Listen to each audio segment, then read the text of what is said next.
Paper में आपको क्या क्या चाहिए, मतलब किस तरह का पेपर चाहिए, आप ये बता दीजिए।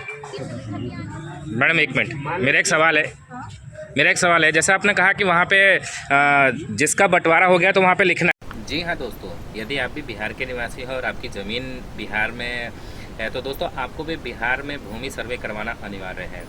यदि आप भी अपने ज़मीन का भूमि सर्वे करवाना चाहते हैं तो दोस्तों आपको पता होना चाहिए कि 20 अगस्त से पूरे बिहार में भूमि सर्वे का काम चालू हो चुका है।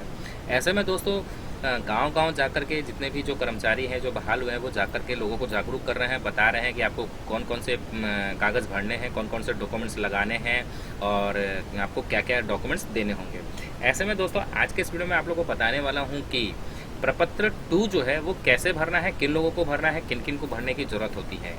दोस्तों वीडियो पसंद है तो लाइक करें, सब्सक्राइब करें और ज़्यादा से ज़्यादा अपने दोस्तों के बीच में शेयर करें। तो चलिए स्टार्ट करते हैं और देखते हैं कि प्रपत्र 2 जो है वो किन लोगों को भरना है और कैसे भरना है और क्या क्या डॉक्यूमेंट्स उसके साथ में आप लोगों को संलग्न करना है। तो चलिए स्टार्ट करते हैं हमारे इस वीडियो को। इसमें सबसे ऊपर का कॉलम राजस्व ग्राम का है, ठीक है। सबसे ऊपर राजस्व ग्राम नाश्ता पानी की व्यवस्था का गाँव जल्दी महादेवा, ठीक है। राजस्व ग्राम में महादेवा। थाना नंबर अपना थाना नंबर डालिएगा। हाँ 153 83 53 ऐसा ही। हाँ। फिर हल्का नंबर में अगर आपको पता है तो ठीक है, नहीं पता है तो छोड़ भी सकते हैं, कोई दिक्कत नहीं है। पुलिस थाना यहाँ का जहाँ थाना पड़ता होगा, अंचल देहरी और जिला रोहतास, ठीक है। ये तो सबके पास नॉर्मल है। और एक सबसे नीचे देखिए, यहाँ पे रैयत का हस्ताक्षर है। जो भी फॉर्म भर रहे हैं यहाँ पे सिग्नेचर करेंगे, उसके बाद अपना मोबाइल नंबर देंगे और अपना आधार नंबर देंगे, ठीक है।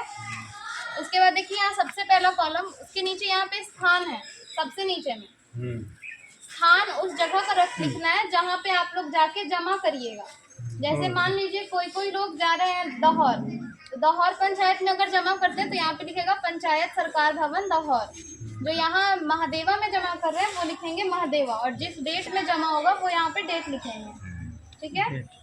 पहले वाले में रैयत का नाम है। अब देखिए इसमें बहुत सारे केस होंगे। जैसे पहला तो खरीदी जमीन होगा, तो खरीदी जमीन में जिनके नाम पे जमीन है उसमें रैयत का नाम आ जाएगा, उसमें किसी को कोई दिक्कत नहीं होगी। लेकिन जिनकी खतियानी जमीन है उसमें होता है कि किनके नाम पे लिखाएगा, जिनके नाम पे वो जमीन थी उनका, या अभी जो जिंदा है उनका।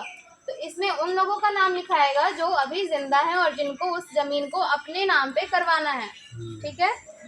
जैसे देखिए आपके बाबा के नाम पे जमीन हुई, ठीक है। आप लोग 3 भाई हुए। अगर आपको तीनों भाई का अगर बंटवारा नहीं हुआ है तो यहाँ पे आप तीनों भाई अपना नाम लिखेंगे, ठीक है। अपना नाम वो करके अपने भाई का नाम, दोनों भाई का नाम और फिर पिता का नाम और अपना जाति, ठीक है। अगर आप लोग में तीनों में बंटवारा हो रखा है, किसमें कौन सा लगेगा, कौन सा जमीन, कौन सा प्लॉट किसके नाम पे है, तो सारे भाई, तीनों भाई अपना अलग अलग पेपर बनाएंगे। एक भाई अपना एक अलग पेपर बनाएगा, दूसरा भाई अपना अलग पेपर बनाएगा, ठीक है। ठीक है, बढ़िया तो बढ़िया। उसके बाद है स्थायी पता, अपना परमानेंट एड्रेस लिखना है। अगर मान लीजिए कि कोई अगर उस जमीन पे घर बना के रह रहे हैं तो यहाँ पे मकान सहन लिखाएगा। किस जमीन, यही बताना है कि वो जमीन किस तरह की है। उसके बाद शेष को छोड़कर लगान है। इस कॉलम में कुछ दिक्कत नहीं होगा, ऊपर में रसीद में, ठीक है। जैसे बहुत लोगों की रसीद नहीं कटी होगी, बस के वाला होगा, तो उनके पास जमाबंदी संख्या नहीं होगी, तो आप उसको छोड़ दीजिए। दावा का आधार, जैसे बहुत सारी बंदोबस्ती के लिए, ठीक है, तो यहाँ पे हम बताएंगे कि बंदोबस्ती के लिए दिया गया है। कोई लोग जो होते हैं वो किन्हीं को जमीन गिफ्ट में दे देते हैं,